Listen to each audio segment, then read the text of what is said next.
Welcome to the next lecture of polity. तो last class में हमने जो है पार्ट 1 और पार्ट 2 कर लिया था। आज हम फंडामेंटल राइट्स पढ़ेंगे। फंडामेंटल राइट्स पार्ट 3 के अंदर आते हैं। और अगर मैं बोलूँ कि सबसे इम्पॉर्टेंट पार्ट कौन सा है पूरे हमारे पॉलिटी के अंदर, तो वो फंडामेंटल राइट्स है। फंडामेंटल राइट्स आर्टिकल 12 से लेकर 35 तक में आते हैं। ठीक है, सबसे पहले फंडामेंटल राइट्स की बात करें तो हमने ये लिया कहाँ से है, तो हमने ये यूएसए से लिया। कहाँ से लिया फंडामेंटल राइट? यूएसए से लिया। यूएसए में इसका नाम क्या था? बिल ऑफ राइट है। क्या नाम है इसका? बिल ऑफ राइट से लिया हुआ है। ठीक है, और ये क्या है? जस्टिसेबल है। अब जस्टिसेबल का मतलब क्या हो गया? अगर इसकी वायलेशन होती है, अगर इसकी क्या होती है, आपकी वायलेशन होती है, तो हम क्या कर सकते हैं? कोर्ट में जा सकते हैं। हम क्या कर सकते हैं? कहाँ जा सकते हैं? कोर्ट में जा सकते हैं। ये चीज़ क्लियर होगी। अब सबसे पहले आर्टिकल 12 क्या कहता है? कुछ आर्टिकल जो है हमें इसके मेन याद रखने पड़ेंगे, और सबसे ज़्यादा यही आर्टिकल है जो हमें याद रखने हैं। आर्टिकल 12 कहता है डेफिनेशन ऑफ स्टेट देता है। अब स्टेट का मतलब क्या होगा? एक तो हम स्टेट का मतलब समझते हैं, जैसे JNK हो गया, पंजाब हो गया, ये स्टेट होती है। ठीक है, यहाँ पे स्टेट का मतलब क्या हो गया? सेंट्रल गवर्नमेंट और पार्लियामेंट, कोई भी हम स्टेट बोल सकते हैं। स्टेट गवर्नमेंट या स्टेट लेजिस्लेचर को, कोई भी लोकल गवर्नमेंट या लोकल बोर्ड वगैरह, जैसे कि पंचायत, म्यूनसिपैलिटी, डिस्ट्रिक्ट बोर्ड, इन सब को हम किसी कैटेगरी में लेते हैं स्टेट। मतलब ये लगा लो, कोई भी सरकारी ऑफिस हो गया, उसको भी हम किसके अंदर ले लेंगे? स्टेट के अंदर ले लेंगे। क्लियर है? आर्टिकल 13 क्या कहता है? Termination of law made against the fundamental right. अगर कोई लॉ बनता है अगेंस्ट फंडामेंटल राइट, ठीक है, उसको टर्मिनेट करना। ठीक है, ये कहाँ पे आ गया? आर्टिकल 13 के अंदर आ गया। अब सबसे पहले फंडामेंटल राइट कितने हैं? तो फंडामेंटल राइट कितने हैं हमारे? 6 फंडामेंटल राइट हैं। ठीक है, पहले वो पढ़ लेते हैं। Right to equality, right to freedom, right against exploitation, right to freedom of religion, culture and educational right, और राइट टू कॉन्स्टिट्यूशनल रेमेडी। ठीक है, इक्वालिटी वाले 14 से 18 तक हैं, 19 से 22 तक, 23-24, 25 से 28, 29-30 और 32। ये आप सबको आइडिया होना चाहिए। ठीक है, अब सबसे पहले आर्टिकल 14 पढ़ लेते हैं, जो डील करता है इक्वालिटी बिफोर लॉ, कि लॉ के आगे सभी लोग क्या हैं? आप लोगों के सेम हैं। ठीक है, उसके बाद आर्टिकल 15 क्या कहता है? Prohibition of discrimination on the ground of religion, race, caste, sex और प्लेस ऑफ बर्थ, कि डिस्क्रिमिनेशन ही करेंगे कि किसी का क्या रिलीजन है, रेस है, कास्ट है, उसके ऊपर। ठीक है, आर्टिकल 16 क्या कहता है? Equal opportunity in matter of public employment. सरकारी नौकरी में सबको इक्वल अपॉर्चुनिटी मिल जाएगी। ठीक है, ये नहीं है कि ये लड़का है तो इसके लिए ये जॉब है, या ये लड़की है, ठीक है, ये इसके लिए जॉब है। ठीक है, अभी फ़िलहाल ये आपने चीज़ देखी होगी, कुछ जॉब लड़कों के लिए ही है। ठीक है, बट ये नहीं हम कह सकते हैं कि उन लड़कों में कैटेगरी बन जाएगी कि हाँ, अगर लड़के लेने हैं तो हाँ, हम सिर्फ हिंदू बंदे ही लेंगे या मुस्लिम बंदे ही लेंगे। इस तरीके से कोई रूल नहीं है। ठीक है, कुछ क्राइटेरिया रह सकता है, एक्सेप्शन रह सकती है, पर मेजरली हर जगह क्या है? इक्वल अपॉर्चुनिटी रहती है। रिजर्वेशन वाला कंसेप्ट अलग है। आर्टिकल 17 ये बात करता है एबोलिशन ऑफ अनटचेबिलिटी वगैरह, ये भी इसने हमने क्या कर दी? इसको ख़त्म कर दी है। आर्टिकल 18 बात करता है एबोलिशन टाइटल। जैसे आपको पता है, हम लिखते हैं डॉक्टर राजेंद्र प्रसाद लिखते हैं, कोई अगर आर्मी वाला है वो लिखता है कर्नल वगैरह लिखता है, बट हम कभी ये वर्ड यूज़ करते हैं महाराजा वगैरह या भारत रत्न वगैरह वर्ड यूज़ करते हैं? नहीं यूज़ करते हैं। सिर्फ मिलिट्री रैंक और एजुकेशन रैंक हम यूज़ कर सकते हैं, बाकी जितने भी रैंक वगैरह है वो हम टाइटल वगैरह है हम यूज़ नहीं करते हैं। आर्टिकल 19 बात करता है फ्रीडम्स की। क्या क्या हमें फ्रीडम्स हैं? जैसे हम कहीं भी जाके बोल सकते हैं, कहीं भी जा सकते हैं, कहीं भी रुक सकते हैं। ठीक है, ये भी फ्रीडम। आर्टिकल 20 बात करता है prohibition in respect to conviction of offence. ठीक है, किसी ने कुछ प्रोटेक्शन किसके थ्रू मिलेगी? कोई जेल वगैरह अगर बंदे को हो रही है, उसके ऊपर क्या क्या इसके रूल्स है? जैसे कोई होता है 24 आवर्स के अंदर बंदे को कहाँ पे पेश करना होता है, कोर्ट के अंदर पेश करना होता है। ये सब चीज़ें कहाँ पे आती है? यहाँ पे प्रोटेक्शन के अंदर आती है। Very very important article, article 21। Article 21 deal करता है राइट एंड पर्सनल लाइबिलिटी के साथ। किसके साथ? लाइफ एंड पर्सनल लाइबिलिटी के साथ। इसको राइट टू प्राइवेसी भी कहते हैं, और इसको BR अम्बेडकर ने क्या कहा था? Axis of the constitution, axis of the constitution भी इसको बोला हुआ है। क्या कहा हुआ है? एक्सिस ऑफ द कॉन्स्टिट्यूशन भी बोला हुआ है। ठीक है, आर्टिकल 21 है ये, इसको ये क्या है? Right to education. Right to education कौन सा आर्टिकल है? 21 है। आर्टिकल 22 के बारे में बात करें, conservation against arrest and detention, ठीक है। आर्टिकल 23, आर्टिकल 23 क्या होती है, prohibition of trafficking of human, ठीक है। ह्यूमन का जैसे सेल वगैरह करते हैं, कोई आदमी बेचा जाता है, ठीक है, उसके ऊपर प्रोहिबिट करना। 24 आ गया, चाइल्ड लेबर को प्रोहिबिट करना। Article 25, freedom of conscience and free profession practice and propagation of the religion, ठीक है। आपका कोई रिलीजन है, सपोज कि आप किसी रिलीजन के साथ बिलोंग करते हो, आप अपना टेम्पल बना सकते हो, आप जो भी है अपनी प्रैक्टिस वगैरह, जो भी आप प्रैक्टिस वगैरह फॉलो करते हो वो आप कर सकते हो, ठीक है। आर्टिकल 26 ये डील करता है freedom to manage religious affair, ठीक है। आप अपने रिलीजियस अफेयर किसी भी तरीके से मैनेज कर सकते हो।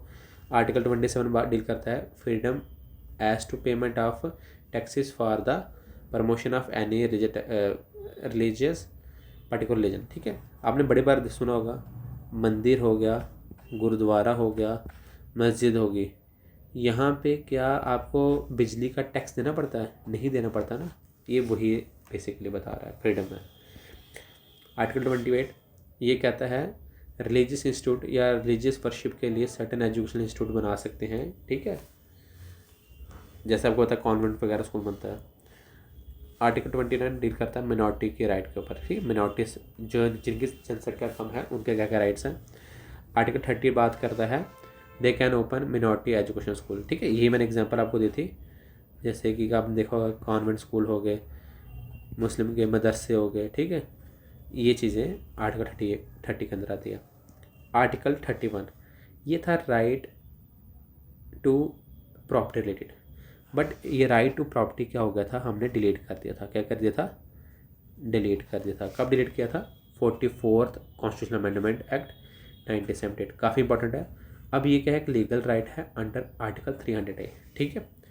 बड़ी बार बच्चों को कन्फ्यूजन होती है 42 अमेंडमेंट रहेगा या 44, तो ये 44 अमेंडमेंट के अंदर रहता है, ठीक है।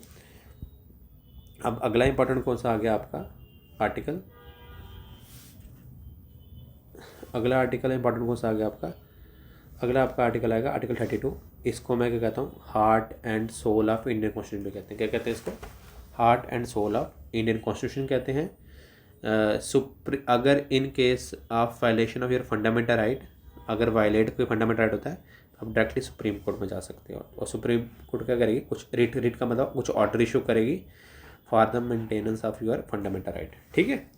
ये चीज़ आपको क्लियर होगी। आर्टिकल 32, ठीक, क्या कहते हैं इसको, हार्ट एंड सोल ऑफ, और इसको राइट टू कॉन्स्टिट्यूशन रेमेडी भी कहते हैं। क्लियर हो गया। अब जो आगे वाला आ गया वो क्या आ गया आपका पार्ट 4। पार्ट 4 किसे डील करता है? Directive principle of state policy, directive principle of state policy, ठीक है। आर्टिकल 36 से लेकर कहाँ तक आ जाएगा, ये 51 तक आ जाएगा। कहाँ तक आ जाएगा? 51 तक आ जाएगा। सबसे पहले ये हमने कहाँ से लिए हुए हैं, तो आयरलैंड से लिए हैं। कहाँ से लिए हमने?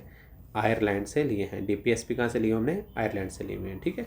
आपको जिस तरीके से याद करना है आप याद कर लेना, ठीक है। अब मैथ वाले बच्चों को मैं कैसे याद कराता हूँ, मैं कहता हूँ आपका एक टॉपिक आता है DI का, ठीक है। क्या टॉपिक आता है? DI का, DPSP और DI, ठीक है। वैसे याद कर लेना, ठीक है। तो मैं DA से याद करता हूँ, D और I से याद कर लेता हूँ। आपको अगर कोई और तरीका मिलता है याद करने का, आप वैसे कर लेना। सबसे पहले जी DPSP का मतलब क्या है? डायरेक्टिव मतलब डायरेक्शन इशू करता है कौन? यूनियन किसको? स्टेट को, कि आपको जनता के वेलफेयर के लिए कुछ काम करने हैं। क्या करने हैं आपको? जनता के वेलफेयर के लिए क्या करने हैं? कुछ काम करने हैं, ठीक है। Aim to make welfare state, मतलब आपको क्या बनानी है? एक अच्छी सी सरकार बनानी है जो कि लोगों का क्या करे? देखभाल करे। सबसे पहले आर्टिकल 36 ये डील करता है किसके साथ, कि डेफिनेशन क्या है डायरेक्टिव प्रिंसिपल की, जो मैंने आपको बता दी है कि यूनियन गवर्नमेंट स्टेट को क्या कहती है, कुछ डायरेक्शन देती है कि आपको लोगों के लिए क्या करना है, कुछ अच्छे काम करने हैं। क्या ये जस्टिसेबल है? ये मुझे आप लोग ही बताओगे कि क्या ये जो है DPSP है जस्टिसेबल है। सबसे पहले जस्टिसेबल का मतलब क्या हो गया, कि अगर इनकी वायलेशन होती है तो क्या हम कोर्ट में जा सकते हैं? तो आंसर आपने सोच लिया होगा, तो मैं बताता हूँ। अगर they are not basically justiciable, ठीक है, ये क्या है आपके जस्टिसेबल नहीं है। क्यों नहीं है? कभी भी घर पे पानी नहीं आता तो आप कोर्ट जाते हो कभी? क्योंकि DPSP के अंदर एक ये है कि पानी प्रोवाइड करना, अच्छा, ठीक है, हम कोड में नहीं जा सकते हैं, तो they are not justiciable, they are merely directions. ठीक है, सबसे पहले आर्टिकल 37 के बारे में बात करते हैं। 37 आर्टिकल किससे डील करता है? Directive principle can not be challenge in any code, मतलब वही मैंने आपको बताया कि दे आर नॉट जस्टिसेबल। ठीक है, आर्टिकल 38 बात किससे करता है? This is the duty of the state to run political, social and economical welfare programme for the citizen. ठीक है, गवर्नमेंट को क्या चाहिए कि वो कुछ पॉलिटिकल हो गए, कुछ सोशल हो गए, कुछ इकोनॉमिकल वेलफेयर प्रोग्राम जनता के लिए क्या करें, मतलब शुरू करें या रन करें। क्या ये ज़रूरी है कि ये प्रोग्राम होंगे? क्या हर स्टेट में प्रोग्राम होते हैं? अगर नहीं होते हैं तो क्या हम कोर्ट में चले जाते हैं? नहीं। इंपॉर्टेंट आर्टिकल है आर्टिकल 40। ठीक है, काफ़ी इंपॉर्टेंट आर्टिकल है। क्या है इसमें लिखा हुआ है? Every state should have a provision of panchayat. Panchayat के लिए अगर आर्टिकल के बारे में बात करें, देखो बाद पे हम शेड्यूल में पढ़ेंगे 11 और 12 शेड्यूल में कि आपको पंचायत आता है, आपको म्यूनसिपैलिटी आता है, पर सबसे पहले अगर जिक्र कहाँ पे हुआ था तो आर्टिकल 40 में हुआ था। वो क्या हुआ था कि हर स्टेट के पास प्रोविज़न होनी चाहिए पंचायत की। उस समय इट इज़ नॉट मैंडेटरी कि पंचायत होनी चाहिए, बट एक डायरेक्शन थी स्टेट को कि हाँ आप गांव लेवल में क्या बनाओ, एक पंचायत बनाओ। आर्टिकल 44 ये किससे डील करता है? ये डील करता है यूनिफॉर्म सिविल कोड के साथ। किसका डील करता है? यूनिफॉर्म सिविल कोड के साथ, मतलब हर रिलीजन के लिए क्या रहेगा? सेम लॉ रहेगा। पहली ऐसी स्टेट कौन सी है?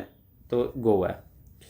आर्टिकल 45 ये डील करता है free and compulsory education to the children up to 6 year. 6 साल के बच्चे के लिए आपको क्या करना चाहिए?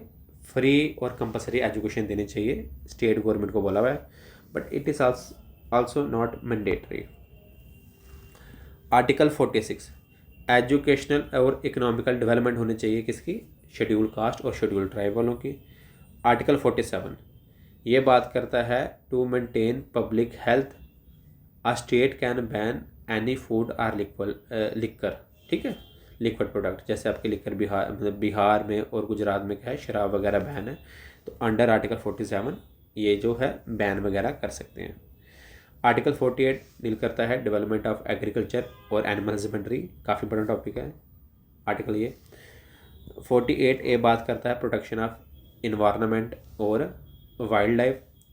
आर्टिकल 49 डील करता है कि प्रोटेक्शन ऑफ नेशनल मॉन्यूमेंट्स। ठीक है, सपोज किया कोई राज्य का महल है आसपास, या कोई ऐसी गवर्नमेंट की प्रॉपर्टी है, या ऐसे कोई नेशनल मॉन्यूमेंट है, उनको क्या करना है? स्टेट गवर्नमेंट को प्रोटेक्ट करना है। ठीक है, article 50 the state should separate executive and judiciary. ठीक है, कहने का मतलब क्या हो गया? जो मिनिस्टर हैं और जज वगैरह हैं वो दोनों क्या रहेंगे? अलग अलग रहेंगे। ठीक है, also this is very important. Article 50 separate executive और जुडिशरी। ठीक है, आर्टिकल 51 डील किससे करता है? ये डील करता है to maintain internal and external peace. ठीक है, बेसिकली वर्ल्ड लेवल में आपका पीस वगैरह स्टैब्लिश होना चाहिए, उसके ऊपर डील करता है। चलो आज का हम एक और टॉपिक पढ़ लेते हैं, डेट इज़ फंडामेंटल ड्यूटीज़। अब सबसे पहले एक चीज़ याद रखना, ये लेक्चर आपको लग रहा होगा कि काफ़ी सर ने पढ़ा दिया है आज, या सर ने कम पढ़ाया हुआ है, पर ये लगभग इसको लिखने में, या ये जो क्लासेस हुई हैं हमारी ऑफलाइन, ये वही वाली क्या है, क्या कहते हैं, आपकी शीट वगैरह है। ये क्लास कम से कम भी 2 या 3 दिन की क्लास जो है आपको एक वीडियो मिल रही है, तो आपके पास याद करने के लिए जो मटेरियल है वो काफ़ी है, और हो सके तो ये वीडियो कम से कम भी 2 टाइम आपको देखनी है। ठीक है, पहली बार आप 1x की स्पीड में देख सकते हो, अगर आप ये 1.25 या 1.5x में भी देखते हो ये, तो आपके लिए क्या हो जाएगा? ये फ़ायदेमंद हो जाएगी। मतलब आपको बेसिकली इसके बाद कुछ याद करने की ज़रूरत नहीं है, आपको ऑटोमेटिकली याद होना शुरू हो जाएगा। आर्टिकल 51A 11 ड्यूटीज़ टोटल हैं, पहले 10 थी, बाद में कितनी होगी? 11 होगी। रिकमेंडेशन किसने की थी? तो स्वर्ण सिंह कमेटी ने रिकमेंड किया था ड्यूटीज़ होनी चाहिए। तो अब मैंने आपको याद कराया था कौन सा देश अभी अपनी ड्यूटी में निभा रहा है? बिल्कुल एग्जैक्टली यूएसएसआर। कौन सा? यूएसएसआर अपनी क्या निभा रहा है? ड्यूटी निभा रहा है। अब इसके बाद हम बात कर लेते हैं पार्ट 5। ठीक है, इसमें पार्ट 5 हम कल ही शुरू करेंगे। तो 10 ड्यूटी थी पहले, अभी के लिए कितनी है? ये 11 ड्यूटी हो गई है। रिकमेंडेशन किसने की है? स्वर्ण सिंह कमेटी ने की हुई है। ठीक है, तो नेक्स्ट जो टॉपिक हमारा वो क्या रहेगा? आपका पार्ट 5, वो हम नेक्स्ट क्लास में डील कर लेंगे। तो जो बच्चा वीडियो देख रहा है मैं उसको ये बोलूँगा कि वीडियो देखने के बाद आप एक काम कर सकते हो, एक तरुण गोयल की बुक आती है, तरुण गोयल की जीके की बुक आती है। लगभग जेकेपी वाले जो कि पेपर के पास वीडियो देख रहे हैं, तो लगभग ये जो है बुक है 40 रुपये की आएगी। और अगर बच्चा कोई एसएससी की देख रहा है ये क्लास, तो लगभग 100 से 150 के बीच में एक बुक आती है जीके की, ये आपने बुक लेनी है। सबसे पहले आपने 2 बार वीडियो कंप्लीट करनी है, उसके बाद आप इन बुकों में स्विच करोगे, आपको खुद समझ आ जाएगा कि क्या बेनिफिट दिया है आपको इन वीडियो ने। ठीक है, चलो आज के लिए इतना करते हैं। जय हिंद, जय भारत।